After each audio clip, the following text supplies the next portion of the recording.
스데반 집사님의 설교 마지막 부분을 우리가 묵상을 하고자 합니다. 스데반 집사님은 성령과 지혜가 충만한 사람이라고 말씀했습니다. 성령과 지혜가 충만한 사람 스데반 집사님.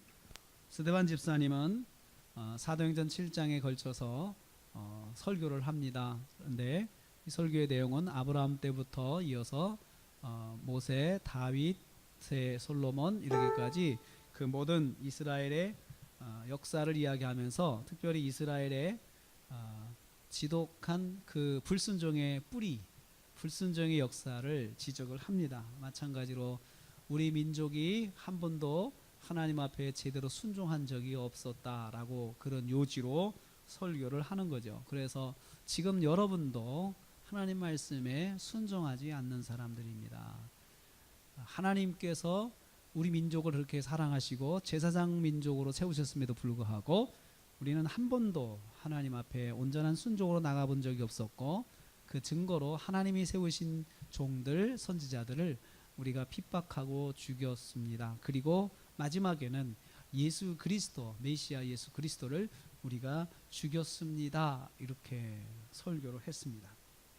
이 말을 듣고, 이렇게 말을 듣고 이 말을 들은 다음에 그들의 마음이 찔렸다라고 했습니다. 성령 충만한 스데반 집사님의 설교를 들은 그 유대인들, 특별히 종교 지도자와 거기에 함께 있는 사내들인 공회에 함께 모여 있는 유대인들의 마음이, 그들이 이제 반응이 나오는데요. 그들의 마음이 찔렸다라고 이야기하는데요. 이 찔렸다라고 하는 말은 설교를 듣고 나서 이 사람들이 양심의 가책을 받았다는 것이 아니고 매우 화가 났다는 것입니다. 이게 찔렸다는 말을 갖고는 그냥 이 문장만 가지고는 이 단어만 가지고는 양심의 가책을 받은 것 같지만, 실제로 이 말이 번역된 사도행전 5장 33절, 처음에 이 사도행전 5장 33절에서도 그렇게 그 단어가 나오는데 크게 노하였다라고 번역했어요. 거기서는 이 단어를 크게 노하였다. 근데 이 말의 원래 뜻은 조각조각으로 톱질하다, 그런 뜻입니다. 마음이 조각조각 톱질 난 것처럼, 톱으로 쪼갠 것처럼 마음이 이렇게 산산이 조각이 난 거죠. 그러니까 톱질로 조각이 났으니까 얼마나 마음이 고통스럽겠어요. 근데 이것이 이 사람들에게는 화로 이렇게 뒤집어졌어요. 화로 드러났어요. 화로. 그들의 찢어진 마음이 분노로 표출이 되었습니다.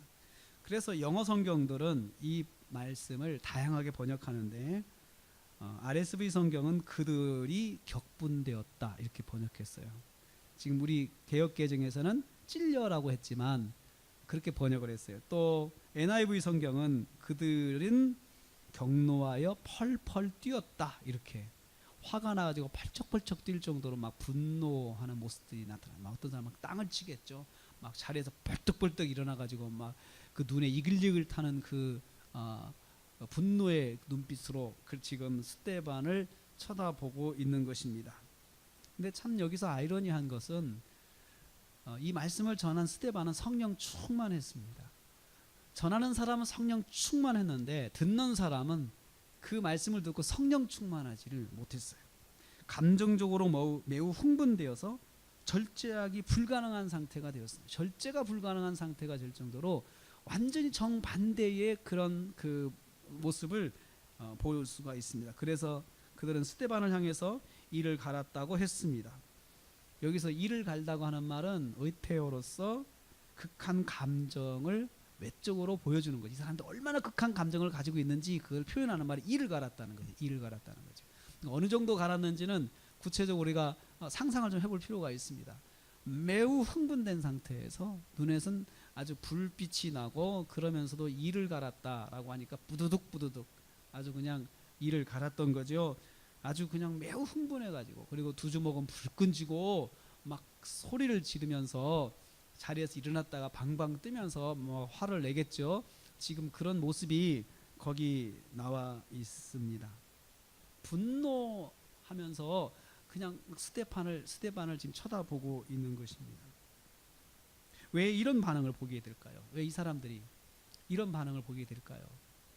아니 성령 충만한 사람이 말씀을 전하면 듣는 사람이 성령 충만해져야 될 텐데 왜 이 사람들은 성령 충만한 사람이 말씀을 전하는데 이 사람들은 왜 이렇게 오히려 분노하면서 화를 냈을까요? 왜냐하면 저는 이렇게 생각합니다. 그들의 출발이 말씀을 듣고자 한 데서 출발한 것이 아니기 때문에 그렇습니다. 고발로 시작했잖아요.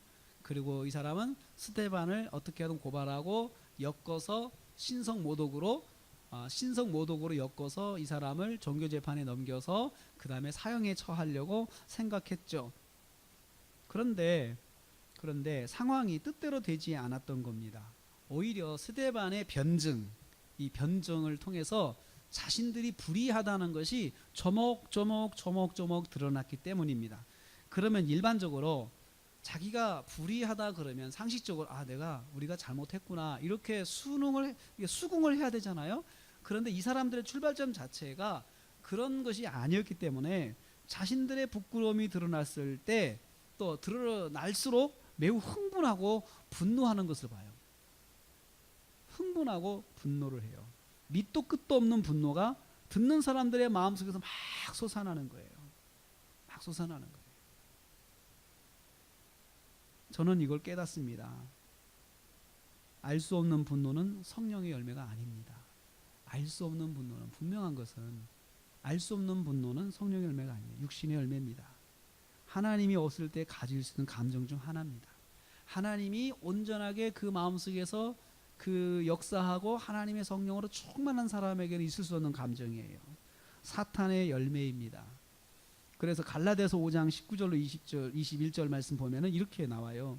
육신의 일은 분명하니 곧 음행과 더러운 것과 호색과 우상숭배와 주술과 원수 맺는 것과 분쟁과 시기와 분냄과 당짓는 것과 분열함과 이단과 투기와 술취함과 방탕함과 그와 같은 것들이니 여기 보면 16가지가 나오거든요. 16가지 이상이 등장하는데 육신의 열매에 대해서 나오는데 이 중에 이 크게 그룹을 나눌 수가 있어요. 앞에는 음행의 그룹으로 1번서 5번까지 1번서 3번까지 음행 더러운 것 호색 음행의 그룹. 두 번째는 우상숭배 그룹 우상숭배와 주술. 그다음 세 번째는 분노의 그룹이 있는데 이 분노의 그룹은 몇 가지가 있어요. 분노의 그룹이 하나 둘 셋 넷 5개. 원수 맺는 것. 여러분 분노는 원수를 맺게 해요. 사람을. 그렇죠? 두 번째로 분쟁 나누는 자꾸 싸우는 거예요. 만나면 자꾸 싸우는 거예요. 그게 분노의 그룹이에요. 시기하는 거. 시기도 속에 분노가 있으면 시기하게 돼요.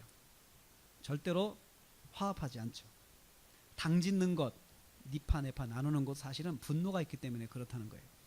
그 다음에 분열하는 것, 당짓는 것 분열하는 것 비슷하죠. 분열은 단순히 나누는 거고 당은 나누어져서 뭉치는 거예요. 끼리끼리 뭉치니까 더 파워가 있겠죠. 더 그렇게 되는 거죠. 이런 것 이게 다 분노의 그룹에 형성되는 것인데 이것은 육신의 열매다라고 말합니다. 육신의 열매. 전에 너에게 경고한 것 같이 또 경계하노니 이런 일을 하는 자는 하나님 나라를 유업으로 받지 못할 것이다. 이런 일을 지속적으로 하는 걸 말해요. 지속적이고 그리고 끈기 있게 그리고 일상생활을 살면서 몸에 딱 이렇게 적용이 돼가지고 사는 사람은 하나님 나라를 유업으로 받지 못한다. 천국 못 간다는 거죠. 어떻게 보면은 이게 행위구원 같잖아요. 행위구원. 그런데 정말 믿음의 열매가 있는 구원의 열매가 있는 사람은 구원의 은혜가 있는 사람은 이렇게 살 수가 없다는 거예요. 처음부터 끝까지 이렇게 사는 사람이 교회를 다니면서도 처음부터 끝까지 이렇게 사는 사람은 한번 생각해 볼 필요가 있어요. 이 사람은 교회 안에서 가라질 것이다. 이제. 가라지. 교회 안에 있지만 알곡이 아니고 쭉정이 가라지. 마지막 날에 뽑아낼 가라지일 것이다 라고 생각을 해요. 그래서 여러분 교회 안에 여러분 목회자 가운데서도 가라지가 있고 직분자 가운데서도 가라지가 있다고. 그걸 알아야 돼요. 그래서 이 사람들은 어떻게 알 수 있느냐? 이 열매를 보면 알 수 있어요. 열매를 가지고 알 수 있어요. 그래서 성경이 그렇게 말씀해요. 열매를 보고 알지라. 열매를 보고 알지라. 사실 콩 심은 데 콩 나고 팥 심은 데 팥 나잖아요. 그런 것처럼 열매를 보고 그가 어떤 존재인지 알 수 있는데 우리가 섣불리 거기에 대한 판단을 할 수 없지만 성경을 통해서 볼 때 이 사람이 처음부터 끝까지 예수를 믿으면서도 끝까지 이런 모습을 가지고 산다면 한 번쯤은 생각해 볼 수 있습니다. 이 사람은 쭉적이다. 아니면 이 사람은 구원받지 못한 사람으로서 교회 안에 그냥 있을 뿐이다 라고 그렇게 생각할 수가 있다는 것이죠. 육신의 열매 가운데 감정적인 부분에서 분냄이 있습니다. 이 분내는 것, 분냄의 범주 속에 여러 가지 그룹들이 있다고 제가 말씀드렸죠. 원수 맺는 것, 그것은 감정적인 분리고요, 분쟁은 감정적 싸움이고요, 시기도 감정적인 미움을 말하고요, 당짓는 것 감정적 싸움의 결과이고, 분열도 마찬가지입니다. 육신의 열매 중에 감정적인 화를 기반으로 하는 것들이 여기 6가지나 소개가 되고 있습니다. 감정적 화를, 그래서 화를 다스리지 못하면 거기서 하나씩 발전하게 돼 있다는 거죠. 내가 내 마음의 화를 다스리지 못하면 사회에 나가서 사람들과 분열할 수밖에 없어요. 내가 내 마음의 화를 다스리지 못하면 사람들과 만났을 때 시기할 수밖에 없다는 거죠. 내가 내 마음의 화를 다스리지 못하면 사람들을 만났을 때 괜히 그냥 화가 나는 거죠. 분냄이라고 하는 말은 격분, 분노, 그리고 갑자기 끌어올랐다가 다시 진정되는 것을 말해요. 갑자기 끌어올랐다가 진정되는 것, 이것을 헬라어가 말하는 분냄입니다. 그들이 들은 말씀은 예수 그리스도는 조상들과 선지자들이 말씀하신 메시아라는 내용이었습니다. 이 진리의 말씀을 들을 때에 진리 앞에 나오지 못하고 그들의 마음속에서 잠겨있던 분노가 팍 솟구쳤습니다. 사탄이 그들의 마음속에 잠겨있는 분노를 사용하였습니다. 그들은 표면적으로는 매우 경건한 듯 하였습니다. 종교 지도자였거든요. 사내들인 공예는 종교 지도자들이 있는 곳입니다. 그리고 그들을 따르는 사람들이 있는 곳이에요. 그러니까는 겉으로는 옷도 깨끗하고 아주 종교적인 옷을 입고 있으면서 아주 경건하게 보이는 사람들이었어요. 그런데 이 사람들이 진리의 말씀을 들을 때 격한 분노를 내면서 이 사람들이 본심이 드러나기 시작했어요. 이 사람들은 하나님을 모독하는 죄인을 정죄하러 모인 사람들이었어요. 얼마나 경건해요. 하나님을 모독한 사람을 정죄하기 위해서 다 모였어요. 그러면 전제가 있어야 돼요. 그것을 고발한 사람들은 정말 경건해야 돼요. 하나님을 모독하는 일이 없어야 돼요. 그래야 하나님을 모독하는 사람을 고발할 수가 있는 거죠. 근데 자기들은 그만큼 경건하다는 거예요. 그들은 정말 거룩했어요. 하나님의 이름을 욕하는 사람은 참을 수가 없는 사람이었어요. 그래서 스데반이라고 하는 사람이 그랬다고 하니까 그 사람을 심판하러 그 자리에 모였습니다. 매우 열정적으로 모였습니다. 그런 사람은 내가 하나의 힘을 합쳐서라도 보태서라도 그런 사람을 근절시켜야 된다고 생각을 하고 거기에 모였습니다. 그런데 그들의 불경건이 오히려 드러났습니다. 진리의 말씀을 들을 때 그들의 불경건이 드러났을 때, 마치 빛으로 어둠을 비춰서 어둠이 드러났을 때에 그들의 본색이 드러났습니다. 이를 갈고 분노하였습니다. 여러분, 아무리 교회 안에서 화가 나는 일이 있다 하더라도 이를 갈고 화내는 사람이 어디 있습니까? 이를 갈고 화내는 사람이 어디 있습니까? 그것은 정말 교회 안에서는 그래서는 안 되잖아요. 아무리 화가 나는 일이 있어도. 그런데 이 사람들은 종교 지도자고 그들을 따르는 사람들인데 불구하고 그렇게 반응을 했습니다. 만일 그들이 진정으로 경건한 사람이라면 그들의 마음은 진지한 상태가 되었을 것입니다. 듣고 우리가 그랬구나. 참 우리가 그런 면이 있었구나.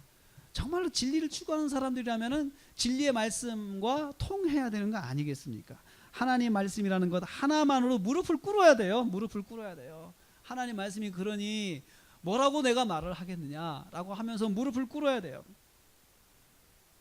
예수님께서 그렇게 말씀했습니다. 다른 사람들이 예수님의 이름으로 막 기적하는데 어떡할까요? 그럴 때 나더라. 하나님의 이름으로 하는 것은 나더라. 내 이름으로 하는 나더라 그랬습니다. 그 사람들 누군지 모르지만 그 사람들이 하나님의 이름으로 하는 것이니까 나더라. 하나님의 이름으로 하는 거에 대해서 누가 뭐라고 막 하겠어요. 거기에 대해서 함부로 평가하지 않고 그냥 받아들이시는 것을 봅니다. 우리는 사도행전 2장 37절에 베드로가 설교할 때에 거기에 모인 사람들이 전혀 정반대의 반응을 한 것을 우리는 기억하고 있습니다. 오순절 성령의 역사로 그들이 성령을 받고 말씀을 증거할 때 거기에 그 77절을 지내기 위해서 오순절을 지내기 위해서 사람들이 각 세계 각지에서 유대인들이, 경건한 유대인들이 다 모였습니다. 소위 경건한 사람들. 이 사람들이 경건하지 않으면 예루살렘으로 올 수가 없어요. 자, 절기를 지키러 예루살렘에 가자. 비용과 시간과 여러 가지 상황을 자기가들 헌신하면서 예루살렘에 예배하러 모인 사람, 참 경건한 사람들이에요. 하나님 말씀대로 살려고 하는 사람들이죠. 이 사람들에게 말씀을 증거했습니다, 사도 베드로가. 그럴 때 이 사람들이 37절 말씀에 이렇게 말하고요. 그들의 이 말을 듣고 마음에 찔려. 여기서 찔렸다고 하는 말은, 여기서 말한 찔려하고는 전혀 다른 단어입니다. 전혀 다른 단어예요. 베드로와 다른 사도들에게 물어 이르되 형제들아 우리가 어찌할꼬, 우리가 어떻게 해야 됩니까? 이렇게 물어보는 거죠. 말씀을 들었을 때 그들의 마음에 정말 감동과 그들의 마음에 가책이 오면은 그 다음에 하는 반응이 어떻게 해야 되지 이제? 내가 정말 이 말씀을 들으니까 내가 이런 사람이네? 내가 몰랐는데 내가 그랬네? 내가 이제 어떻게 해야 되지? 이게 당연한 반응이죠. 어둠이 비친 것처럼 행동할 수 있지만 빛이 드러날 때 어둠은 물러가고 본성이 이게 보일 수밖에 없죠. 어둠이구나 라는 게 보이죠. 그는 드러나면 내가 어둠 가운데 있었네 하면서 그걸 회개하고 그것을 이제 어떻게 해야 될지 물어보는 게 당연한 것이죠. 근데 지금 스데반의 설교를 들은 예루살렘의 지도자들은 정반대로 하고 있습니다. 본성이 드러나서 지금 그들이 더욱더 어둠 속으로 들어가고 있는 거예요. 그들은 말씀을 들을 때 성령의 음성으로 듣지 못했습니다. 그러기에 그들은 영적인 기반이 너무 달랐습니다. 그렇게 하기 영적인 전제가 너무 다른 거예요. 육체의 소욕을 따르는 세속화된 영적인 지도자들의 본성을 보여주고 말았습니다. 동시에 그들을 따르는 유대인들도 그들의 행동대장으로 똑같이 그 지도자를 따라서 그렇게 행동하게 되었습니다. 육체의 욕심을 따르는 영적인 지도자들은 오히려 말씀 앞에서 더 마음이 강팍해집니다. 강팍해지고 더 마음속에 더 이렇게 분노가 나는 거죠. 감히 나한테 그런 말을 하나, 이렇게 생각하는 거죠. 이 영적 지도자들, 지금 스데반의 설교를 듣고 있는 이 사람들은 전제 자체가 달랐어요. 이 사람 어떻게 하든 내가 꼬투리를 잡아야 되는데 라고 생각하고 스데반을 죽이려고 했습니다. 오히려 자기들에게 진리가 드러났을 때 이 진리의 말씀에 엎드려 순종하고, 엎드려서 말씀을, 하나님 말씀이 오니 제가 순종하겠습니다, 제가 듣겠습니다, 이런 마음으로 하지 아니하고 오히려 그 말씀을 듣고 나서 화가 났습니다. 지가 뭔데 이런 말을 나한테 해, 이렇게 한 거죠. 근데 스데반 집사님의 반응이 있습니다. 그러나 그들 앞에선 스데반 집사님의 모습은 두려움이 없었습니다. 여러분, 설교를 듣는 사람이 이를 갈면서 이글이글 막 눈에 쌍심지를 켜고 바라보면 설교를 무서워서 못하죠. 여러분, 설교할 때 정말 눈이 많으면 정말 떨립니다. 눈이 많으면 떨립니다. 한 사람이라도 제 설교를 제대로 듣고 있는 사람이 있는 것 같다는 게 딱 보이면 정말로 떨립니다. 떨려서 정말 원고가 있을 때 원고를 어떤 때는 2장을 넘겨버릴 때가 있어요. 그런 문맥이 안 맞잖아요. 갑자기 읽다 보면 틀리니까 그때 막 더 멘붕이 오는 거예요. 멘붕이 와가지고 이제 막 찾다가 막 왔다 갔다 막 하는 거죠. 그러면 막 앞이 새카매져요. 무슨 말을 전했는지도 모르고 내려오는 거죠. 얼마나 무서웠을까요? 저는 참 무서웠을 거라 생각을 해요. 제 자신이 생각해 보면은 그런 상황이라면 정말 무서울 것 같아요. 무척 두려웠을 것입니다. 두렵지 않을 사람이 없을 것입니다.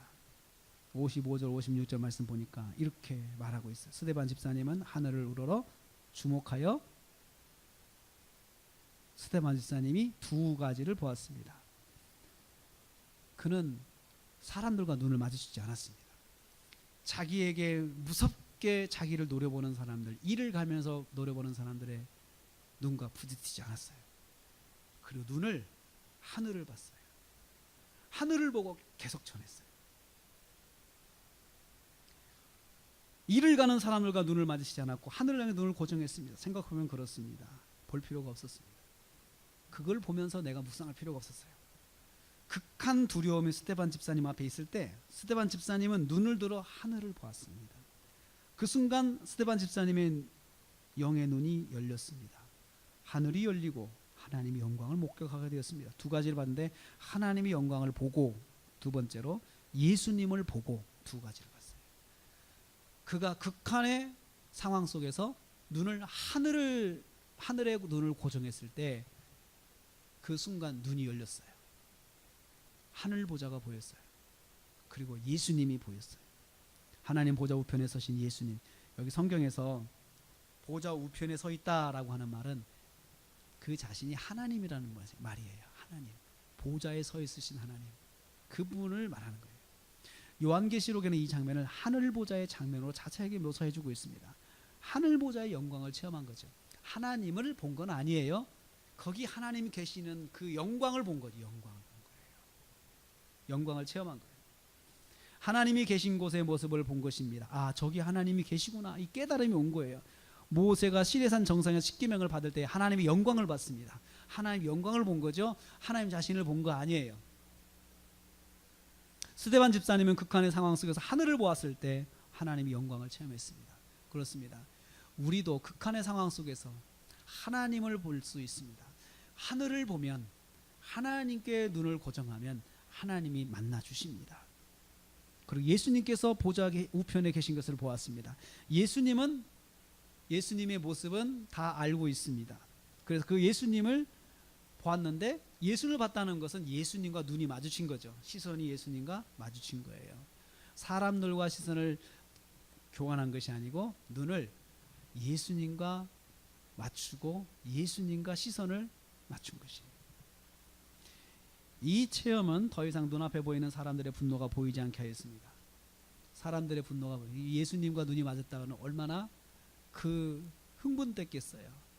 사람들은 앞에서 난리를 치는데 그 상황 속에서 눈이 예수님과 마주쳤어요. 그러면 이 사람들의 소리가 들리지 않을 거예요. 이 사람들의 아우성이 그렇게 두려움이 되지 않을 것이에요. 예수님을 봤는데요. 예수님이 살아계신 걸 봤는데요. 하나님께서 살아 역사하시는 걸 봤는데요. 그래서 스데반 집사님 큰 소리를 선포합니다. 56절에 보라! 하늘이 열리고 인자가 하나님 우편에 서신 것을 보라! 그냥 보고 끝난 게 아니라 저기 하나님이 계신다! 이렇게 이야기했어요. 저기 하나님이 계신다. 이 사람들이 지금 두 주먹을 불끈 쥐고 이를 갈면서 소리를 지르는데 이 스데반 집사님은 그들의 눈과 부딪히지 않고 보라! 하나님이 저기 계신다라고 이야기를 했어요. 하나님이 계신다. 나는 보고 있다. 먼저 하늘이 열린 것을 보고 있고, 그리고 예수님이 하나님 보좌 앞에 선 것을 나는 보고 있다라고 선포한 것이에요. 자신을 향해 이를 갈면서 불꽃 같은 눈으로 노려보고 있는 사람들을 덮을 정도로 열정으로 그냥 그걸 덮은 거죠. 열정으로 그들 앞에 선 것이에요. 하나님이 살아계십니다. 예수님께서 보좌 앞에 우리를 보고 계십니다. 이렇게 이야기한 것이에요. 보세요, 하나님 살아계시고 우리 지금 보고 있어요. 여러분들 보고 있어요. 저와 여러분을 보고 있어요. 예수님도 지금 저와 여러분을 보고 있어요. 이렇게 선포한 것입니다. 가장 극한의 상황에서 성령의 사람이 할 수 있는 가장 최선의 길은 오직 하나님만 바라보는 것입니다. 오직 하나님만 바라보는 것이에요. 그리고 본 것을 선포하는 것입니다. 나는 이것을 보았습니다. 선포하는 것이죠. 근데 사람들의 반응이 어땠습니까? 57절, 58절 그들이 소리를 지르며 귀를 막았어요. 그 소리조차도 듣고 싶지 않았어요. 영적인 무능이죠. 영적인 무감각이죠. 영적으로 벌써 차원이 다르고 영적으로 전제가 달라요. 그러니까 성령의 음성 듣고 싶지 않은 거예요. 하나님의 음성 듣고 싶지 않았어요. 하나님에 대한 소리 듣고 싶지 않아서 그 귀를 막았어요. 그걸로도 부족했어요. 귀를 막고 소리를 질렀어요. 그런 스데반 소리가 안 들리잖아요. 듣기 싫어. 사탄이 하는 전형적인 모습이 이것입니다. 하나님 소리 절대 듣지 않습니다. 귀신 들린 사람 위해서 기도하게 되면은 그렇게 해요. 귀신 들린 사람 위해서 기도하잖아요. 예비드리고 기도하고 찬송하잖아요. 그런 사람 귀를 꽉 막습니다. 싫다고, 시끄럽다고 소리를 막 지르면서 귀를 막아요. 그래도 그 사람 붙잡고 계속 찬양하고 기도하고 그러면 나중에는 그냥 몸에 경련을 일으키면서 쓰러집니다. 그럼 귀신이 나갑니다. 입에 거품을 넣어서 귀신이 나가요.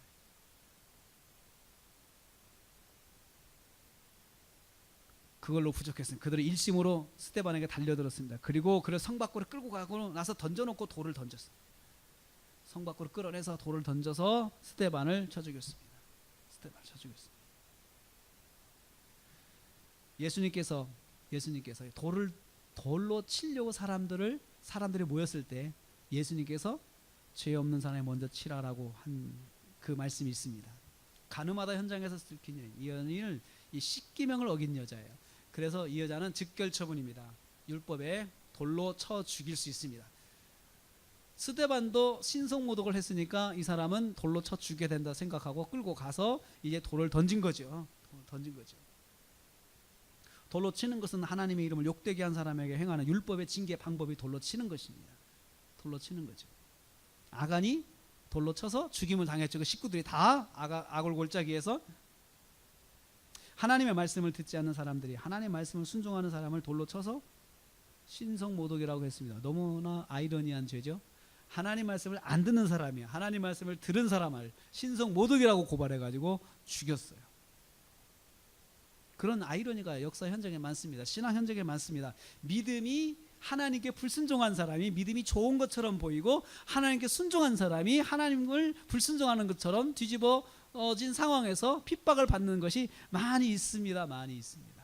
하나님의 이름을 욕되게 하는 사람이 더 믿음이 좋게 보이고 그리고 하나님의 말씀을 순종하고 하나님을 영광 돌리려고 하는 사람이 그 사람에게 더 핍박을 받는 경우가 우리 교회 현장에서 얼마든지 있습니다. 거짓말한 사람이 더 진실한 사람이 되고 그리고 진실을 말한 사람이 거짓이 되는 상황이 많습니다. 자, 예수를 믿다 보면 그런 일을 만날 수가 있어요. 그런 일 만날 수가 있어요.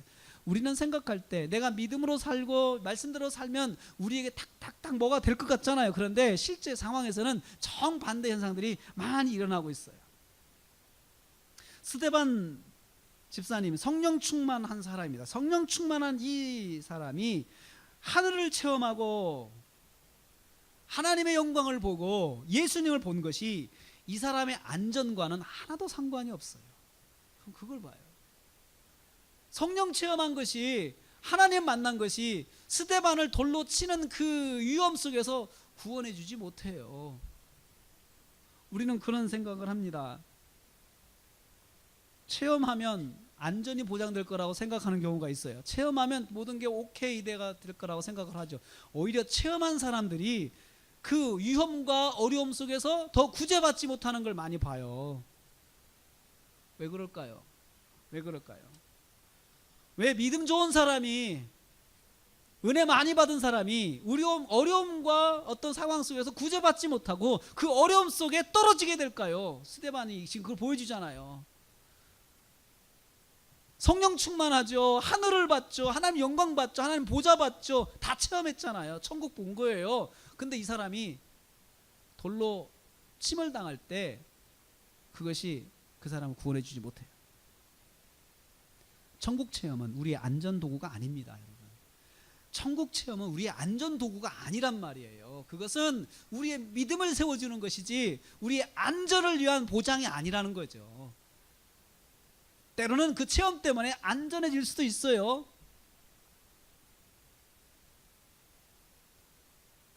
그것 때문에 인정받을 수도 있죠. 잠깐 구원도 받고 어려움 속에서 이렇게 구제도 받을 수 있지만 다 그런 건 아니에요. 체험을 나의 안전을 위한 보험으로 생각하지 말아야 돼요. 체험은 내 안전을 위한 보험이 아니에요. 때로는 체험 때문에 더욱 위험에 처할 수도 있음을 알아야 돼요. 스데반이 우리에게 그걸 보여주고 있어요. 제자들이 오순절 마가의 다락방에 성령 체험했잖아요. 성령 충만해졌잖아요. 그걸로 복음을 전하고 다니는데 그들이 오는 것은 비난도 있었어요. 믿고 따라오는 사람도 있었지만 비난과 핍박이 동시에 진행이 되는 것이. 이때 한 사람이 복선처럼 등장합니다. 58절 후반부에 증인들이 옷을 벗어 사울이라는 청년의 발 앞에 두니라. 사울이라는 사람이 살짝 복선처럼 살짝 들어가요. 살짝 보여져요. 영화로 말하면 옷을 맞고 있는 사람이 살짝 화면에 지나가는 거예요. 저 사람이 뭐길래 보이지? 살짝 지나가는 거예요. 스데반 집사님을 돌로 치는 열심당들의 옷을 맡아주는 한 청년이 있었으니 이 사람은 사울이라는 청년이었습니다. 사울이라는 청년 앞에 이 사람도 옷을 벗어뒀어요. 얼마나 더 세게 돌을 던지고 싶고 그리고 많이 돌을 던지고 싶으면 한두 개 던지려면 옷을 벗을 필요가 없어요. 이 사람을 죽이고 해 말겠다라고 하는 생각을 하니까 이 옷 벗고 이 사람 죽을 때까지 돌을 던지겠다는 이야기예요. 그리고 그 옷을 맡아주는 사람이 있었습니다. 이것은 증인들의 옷을 맡아주는 한 청년이 있었는데 이 사람은 사울이었습니다. 이 사람은 죽이는 일에는 참여하지 않았어요. 단 죽이는 것에 대해서 동의하고 그리고 죽이는 사람들을 도와주는 일을 한 거죠. 그리고 옆에서 구경하는 사람 역할을 했어요. 이게 복음을 증거한 사도 바울의 과거의 옛 모습이었어요. 처음에 성경에 등장할 때 이 바울의 옛 모습이 이런 사람이었어요. 구경꾼이었어요. 동조자였어요. 그리고 사람들이 할 수 있도록 막 옆에서 부추기는 사람이었어요. 그런 그의 연약한 모습이 살짝 지나갑니다. 부끄러운 과거죠. 그렇게 사람을 죽인 것도 아니고 그렇게 옷 맡은 거 하나밖에 안 했는데 성경이 그것을 살짝 보여주면서 이 사람이 이런 사람이었다라고 말하고 있어요. 성도 여러분, 우리에게도 이런 점들이 참 많습니다. 부끄러운 한 컷, 살짝 지나간 한 컷, 큰 일을 저지른 것도 아니에요. 이 사람들처럼 돌로 막 죽이면서 큰 역할을 한 주인공 역할을 한 것도 아니고 살짝 엑스트라처럼 옷을 맡은 역할을 했는데 그 일이 참 나중에 보면은 작은 거지만 부끄러운 일이에요. 근데 그러한 것들이 우리한테도 참 많이 있을 것입니다. 하나님은 살짝 비껴가는 부끄러운 과거를 가지고 있는 우리를 기억하고 계십니다. 사도 바울의 부끄러운 과거, 살짝 비껴가는 부끄러운 과거를 성경이 기록하면서 하나님께서 아시고 있고 아시고 기억하고 계신다는 것을 말씀하고 있는 것이에요.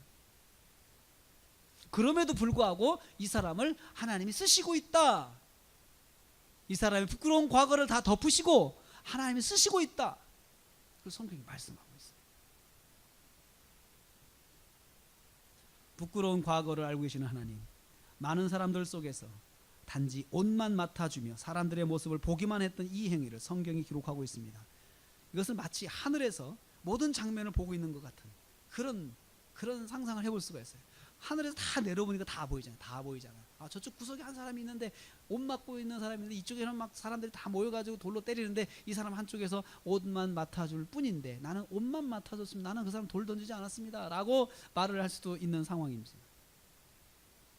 기도하는 스데반 집사님을 볼 수 있습니다. 이런 상황 속에서 집사님 모습 보십시오. 59절 60절 돌로 치니 스데반이 부르짖어 가로되 주 예수여 내 영혼을 받으시옵소서. 이게 거의 이제 죽기 직전이죠. 내 영혼을 받아주옵소서. 하나님께 맡기는 거죠. 하나님께 맡기는 기도해요. 두 번째 60절 불러 가로되 무릎을 꿇고 크게 주여 이 죄를 저들에게 돌리지 마옵소서. 용서해달라는 거예요. 용서. 이 사람들 용서해 주세요. 몰라서 그렇습니다. 고통이 심할수록 스데반 집사님은 더욱 크게 부르짖었습니다. 돌로 치는 사람들을 원망하지 않았습니다. 그들을 저주하지 않았습니다. 두고 보자. 정말 하나님께서 너희들을 100배, 60배, 30배 벌을 주실 거야. 이렇게 말을 할 수도 있잖아요. 아니 그렇게 말해도 하나님께서 들어주실 거예요. 그런데 스데반은 그렇게 하지 않았습니다. 오직 하나님을 바라보고 부르짖었습니다. 주 예수여 내 영혼을 받으시옵소서. 자기 영혼을 부탁했고 여전히 그 상황 속에서도 죽기 직전의 상황 속에서 눈을 하나님께 놓지 않았던 것입니다. 그런 사람이 성령 충만한 사람입니다. 이어서 무릎을 꿇고 주여 이 죄를 저들에게 돌리지 마옵소서. 그들을 용서해달라고 기도했어요. 자신을 돌로 치는 그들을 미워하지 않고 영혼까지 불쌍히 여기는 거예요. 영혼까지 불쌍히 여기는 거예요. 이런 사람이 성령 충만한 사람입니다. 성령 충만한 사람은 불쌍히 여기는 마음이 있습니다. 불쌍히 여기는 마음이 있어요. 불쌍히 여기는 마음. 나를 막 괴롭게 해도 불쌍히 여기는 마음이 있는 거예요. 내 마음을 찢어도 내 몸을 찢어도 불쌍히 여기는 마음이 불쌍히 여기는 마음. 진심으로 그런 마음이 있는 사람입니다. 죽음의 순간 그들의 죄를 용서해달라고 기도하는 모습. 가식일까요? 여러분 그게 가식일까요? 성령 충만하다는 게 바로 뭘까요?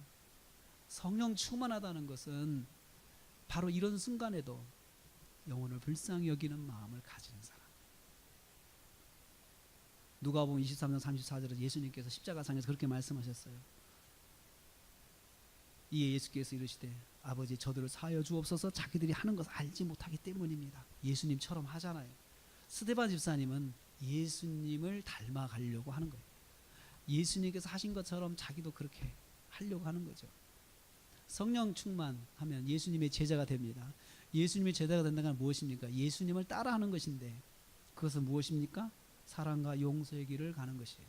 진정한 십자가의 길은, 진정한 전도자는, 성령 충만한 사람은 사랑과 용서의 열매가 있는 사람입니다. 사랑과 용서의 열매가 있는 사람. 영혼을 사랑할 때 용서할 수 있어요. 용서는 사랑의 열매입니다.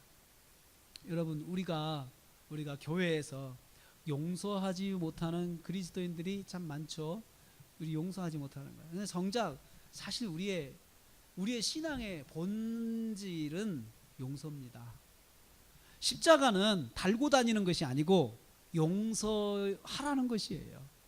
용서의 신앙이 바로 우리 신앙의 본질이에요. 용서하지 못하는 건 내가 아직 십자가의 은혜 가운데 있지 못하라는 거예요. 우리는 다 용서하지 못하고 삽니다. 우리는 도저히 용서 못할 사람을 가지고 삽니다. 그 사람은 절대 용서 못해요. 하고 싶어도 용서가 안 되는 걸 어떡합니까? 내가 아직 주님을 따라가지 못하는 거예요. 스데반 집사님은 그 자리에서 용서하였습니다. 그리고 이 말을 하고 자니라 순교하였습니다. 믿음으로 복음을 전하였지만 순교의 열매를 맺게 되었습니다. 하늘의 주님을 보았지만 순교의 열매를 맺게 됐습니다. 끝까지 믿음을 지켰지만 순교의 열매를 맺게 되었습니다. 끝까지 사랑하였지만 순교의 열매를 맺게 되었습니다. 용서했다고 해서 뭐 기적이 나타난 것도 아니었죠. 그렇죠? 일단 우리는 우리의 용서와 우리의 헌신과 우리의 사역은 내가 뭘 받기 위해서 하면은 안 된다는 거예요. 그걸 생각하면서 지금을 하면은 위선이에요.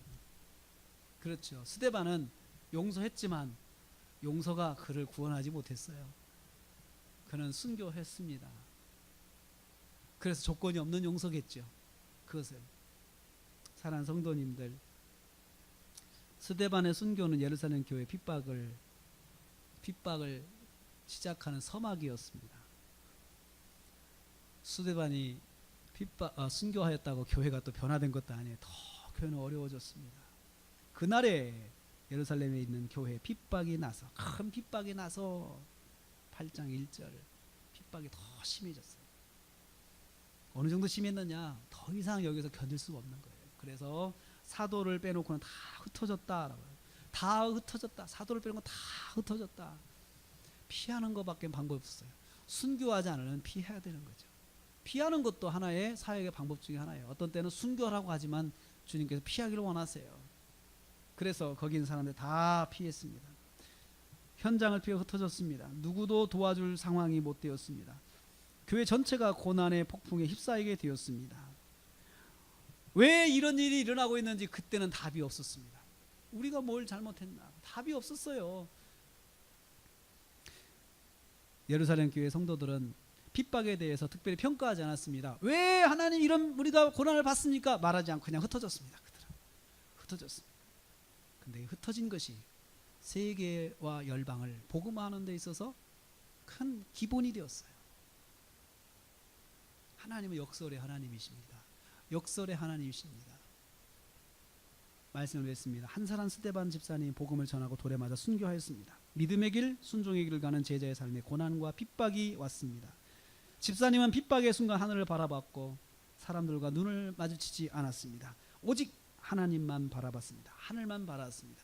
여러분, 고난을 너무 깊이 보고 묵상하지 마십시오. 고난과 눈을 마주치지 마십시오. 그럴 필요 없습니다. 하늘을 보십시오. 사랑하는 성도님들, 어려울 때, 고난이 올 때 나의 눈이 어디에 있습니까? 하늘을 바라보고 눈을 하나님께만 두기를 축복합니다. 스데반 집사님은 죽음의 순간 순교의 문을 통과하면서 주님을 바라봤고 사랑과 용서의 마음으로 그들을 품었습니다. 제자의 삶은 사랑과 용서의 마음입니다. 용서의 삶입니다. 우리의 삶은 사랑과 용서의 삶입니다. 우리는 생각해보면, 저 자신을, 이 말씀을 준비하면 제 자신을 생각해봅니다. 하나님, 저는 다 용서하지 못하고 살고 있습니다. 왜 그렇게 안 될까요? 용서 많이 했지만 그래도 이만큼은 안 되는 게 있습니다. 어떤 때는 나도 하나님 앞에 섭섭하다고 말할 때가 있습니다. 용서해야 할 사람이 있습니까? 오늘 마음에 생각나는 사람은 성령께서 주시는 마음입니다. 또 주님은 우리의 초라한 모습을 알고 계십니다. 초라한 모습, 살짝 비껴가던 사울의 모습을 기억하시는 것처럼 우리의 초라한 모습도 아십니다. 우리가 뭐 크게 잘못한 것도 아니고 살짝 비껴가며 잘못한 것들 주님이 다 알고 계십니다. 그렇지만 하나님은 다 아시지만 용서하시고 품으셔서 나를 주님의 자녀 삼으셨습니다. 나를 구원하셨습니다. 이 용서가 있기 때문에, 주님의 사랑이 있기 때문에 우리가 오늘 또 살아갑니다. 주여 할 때 힘이 납니다.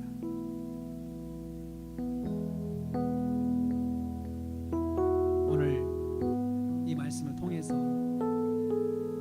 우리의 눈이 하늘에 고정돼 있고 용서와 사랑의 삶을 살고 그리고 주님께서 우리를 사랑하시고 우리의 스쳐가는 잘못된 연약한 것들을 그냥 다 덮으시고, 아시지만 덮으시고 품으신 은혜와 사랑이 있다는 것을 기억하고 오늘 한 주간도 저와 여러분이 이 사랑 속에서 담대하고 강건하시기를 축복합니다. 기도하겠습니다. 하나님